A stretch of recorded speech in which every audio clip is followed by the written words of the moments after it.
Hi, hello everyone. This is Richard Solomon or Cha Solomon, the stroke survivor of my YouTube channel Cha and My Narratives. Gaya po na naipangako ko po sa inyo last week, ako po ngayon, starting Monday, ay di-discuss ng mga topics with regards to the issue or the topic of midlife crisis or middle age crisis. Ano po ba yung middle age crisis? Gaya po nung sinabi ko nung una ko pong video as introduction. Well, ito po yung mga experiences, mga problema, or mga nararanasan ng isang tao from the age of 30 to 70 years old or even younger than 30 years old, earlier at 25. So, gaya rin po na sabi ko sa inyo, that ito po ay unang nailabas noong 1965 by the psychologist and social scientist named Elliot Jacques, no? He's a Canadian, no? At nung nilabas niya po to ay nagkaroon po ng stir around the world. Nag-create siya ng fear, hindi lang po sa Canada, sa America, sa Western countries, pati na rin po hanggang sa atin dito sa Asia at sa Pilipinas, no? Ito po ay nag-start nung nilabas niya po ito noong 1965 at silang ayunan rin naman po ito ni Levinson na that this middle life crisis are happening. At para maintindihan niyo po kung ano po ito po, panoorin niyo po tong video na to by Amy Manley. This is a published video already and I am republishing it para po ma-share ko sa inyo what is middle life crisis at ano mo po mga age na sinasakupan nito. The age ranges from 30 to 70 and beyond. Okay, so this is now the video of Amy Manley called Midlife Crisis. Likely to be familiar with the term midlife crisis, but what does this mean and where is the evidence behind it?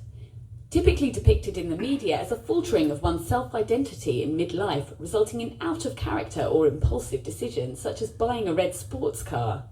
This term, which was first coined by psychoanalyst Elliot Jacques, was reinforced by Daniel Levinson's work on the midlife transition. Levinson proposes that as people age, they go through alternating periods of stability and transition. During the periods of stability, the roles and relationships which make up an individual's life structure remain relatively stable, whereas during periods of transition, these things change significantly.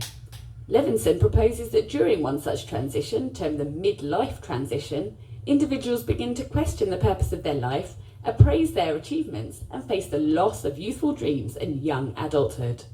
According to Levinson, this process can lead to de-illusionment and even a sense of suffering and irreparable loss. It is this midlife transition which Levinson refers to as the midlife crisis. So what's the evidence that people are likely to undergo such changes during midlife? Well, there is certainly evidence for developmental changes occurring into adulthood, including changes in personality and self-identity. Indeed, these changes are reflected in other theories of development too. For example, Erikson suggests that during midlife we are striving to accomplish something which will outlast ourselves, termed generativity, with failure to do this resulting in stagnation, a sense of failure or disconnectedness from society. Furthermore, there is evidence that in developed countries, probability of depression tends to increase during midlife before falling around the age of 60 and increasing again towards the end of life. This trend also corresponds to higher rates of anxiety as well as falls in well-being during midlife. In fact, Blanchflower and Oswald's analysis suggests this is a trend which is present despite controlling for wealth and demographic variables.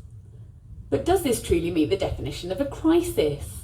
Brim is quoted as saying that a developmental crisis implies a rapid or substantial change in personality which is dislocating with respect to one's sense of identity.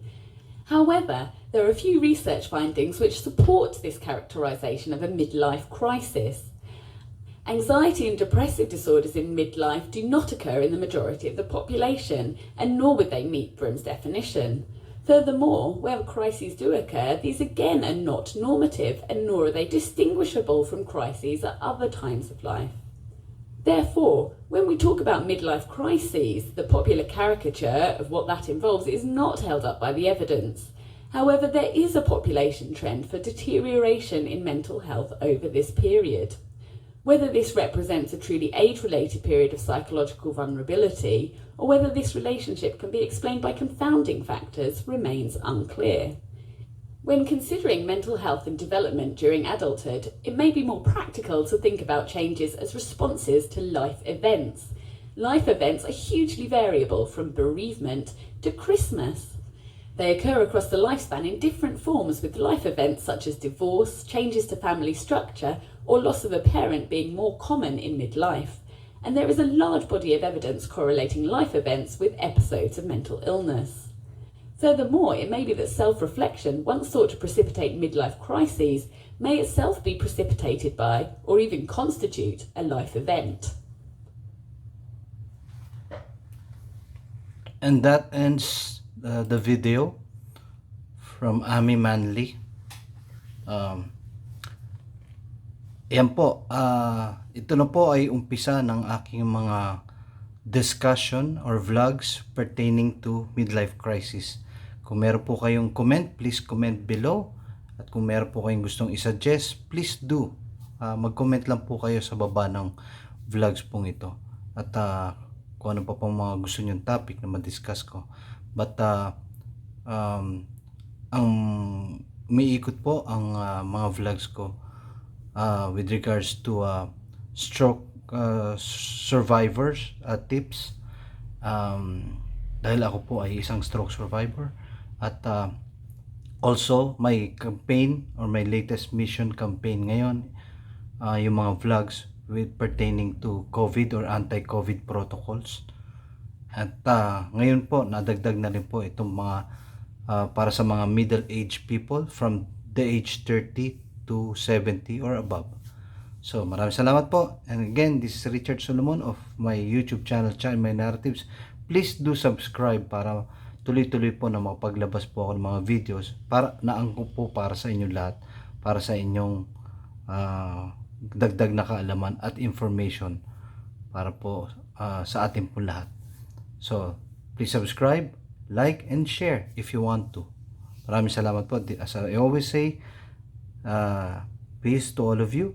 God bless and love one another, more so your families. Thank you. Bye-bye.